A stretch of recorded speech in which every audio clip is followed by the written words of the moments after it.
E as pessoas, ao conviver com ele, eram transformadas. Em vez de ele ser influenciado por essas pessoas, ele as influenciava e as transformava. Essa parte ninguém fala. Né? Ninguém fala. Foi, Helene, que você tá perguntando pra mim? Davi, a galera lá podia casar um monte de vezes, tem um monte de mulher, você pode... Obrigado, Lene. O Lene foi aqui no meu ponto, aqui perguntando. Do ponto, falou aqui, e aí, pode? Tem umas coisas que a gente não pergunta no ar, assim, né? Pois é, essa é uma boa pergunta também. Então vamos lá. Então deixa eu responder Tinha isso. aquela coisa também de quando morria o homem, a mulher se casava com o irmão. Isso, lei do levirato. Exato. Lei do levirato. Então, tantas outras, né? Então veja bem. A bigamia começa lá com o descendente de Caim, com Lameque. Lá em Gênesis capítulo 4. Começa ali. Mas você vai perceber que Deus tolera, mas nunca aprova. E uma das consequências do Deus não aprovar é que você não vai encontrar famílias funcionais na poligamia. Não tem um exemplo sequer foi Lene, legal. Você tá ouvindo tudo isso, né, Lene? Tô ouvindo. Tá entendendo, né, meu filho? Não, faz favor, hein? Então deixa eu dar um exemplo clássico.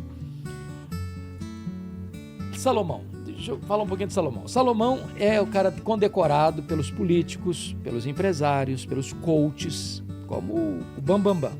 É o cara. Mais sábio, mais rico, mais tal, papapá. Deus sabendo, Vilela, eu vou entrar dentro da sua... Não fugir do assunto não, tá? Estou dentro do assunto ainda de casar com várias mulheres. Prevendo Deus, que Deus sabe o futuro, que o povo de Israel, que ia entrar na terra prometida, cercado dos povos pagãos, que tinham seus reis, cada nação tinha um rei, que Israel ficaria tentado também a querer um rei, como de fato aconteceu. Clamaram por um rei. Deus sabendo disso, Deus, lá em Deuteronômio 17, com Moisés, 1500 anos antes, quando o reinado foi feito, 1000 anos depois, 500 anos depois, Deus deu job description. Qual era a função de um rei que deveria ser levantado em Israel? O que é que Deus proíbe? Deuteronômio 17, ele não podia multiplicar para si cavalos. Por que não? Porque ele não deveria confiar no exército, mas em Deus. Não devia multiplicar para si ouro, para não confiar na grana, no poder econômico, e sim em Deus. Não deveria multiplicar para si mulheres. Por quê? No caso aqui, muito mais do que simplesmente um problema de promiscuidade sexual, uma questão de casamentos de alianças políticas com outros povos que adoravam outros deuses, que isso podia corromper o coração do rei. Isso era tão importante para Deus, que Deus mandou que ele escrevesse isso e lesse isso. O rei devia escrever e ler todo dia, para não esquecer. Agora vamos pegar o Salomão. O Salomão foi o cara que começou muito bem, pediu para Deus sabedoria, Deus se agradou disso, deu sabedoria, deu riqueza, foi o cara mais rico, mais sábio. Mas aí o Salomão começa a desobedecer todos esses preceitos. Multiplicou para si cavalos, multiplicou para si ouro, multiplicou para si mulheres. Teve 700 princesas, 300 concubinas, 1000 mulheres no harém dele. O que acontece? Esse homem começa a viver para ele. Quando você lê Eclesiastes 2, tudo que ele construiu, casas, palácios, açudes, jardins, tal, para ele. O luxo da corte dele foi tal que ele começa a adotar escravidão. Feitores de escravos, para manter o luxo da corte.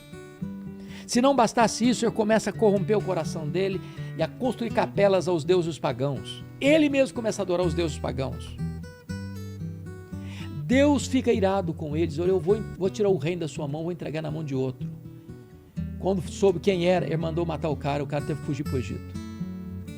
Quando ele morre, o sucessor dele, o filho dele, acostumado a viver no luxo, não está pronto para governar. O que o povo foi reivindicar para ele? Para o novo rei?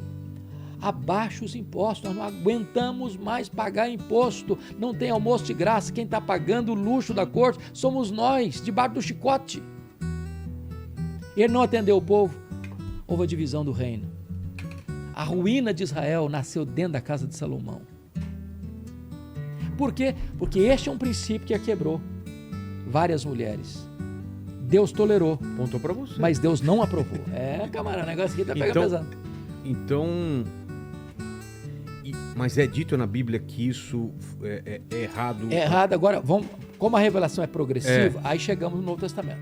E também, até para te ajudar na explicação também, muita gente fala, quando a igreja não aceita adultério, não aceita alguma coisa, fala, mas Jesus andava com prostituta, Jesus andava com cobrador de impostos e tudo mais. Como vocês não aceitam esse tipo de coisa? Exatamente.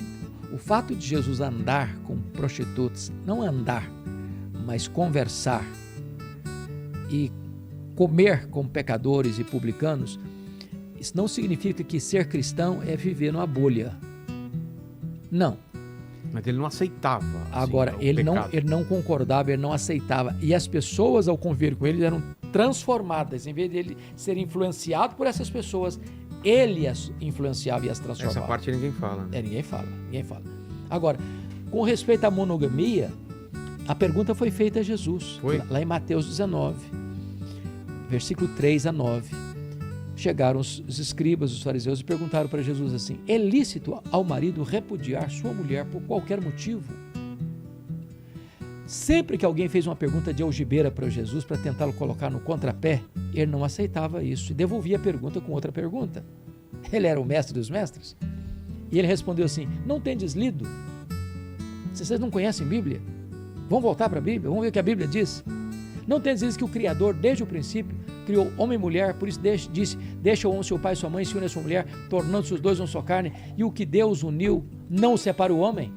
Ou seja, quando o assunto foi tratado, Jesus reafirma o preceito de Gênesis 2:24 da criação, que é repetido no 10º mandamento: não cobiçarás a mulher, não as mulheres do teu próximo, a mulher do teu próximo. A lei moral está definindo monogamia.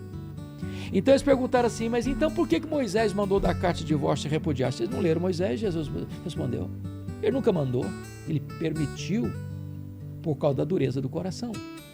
Então, quando você vai para a teologia neotestamentária, que é como a revelação é progressiva, agora não se tolera, não se aceita mais a poligamia.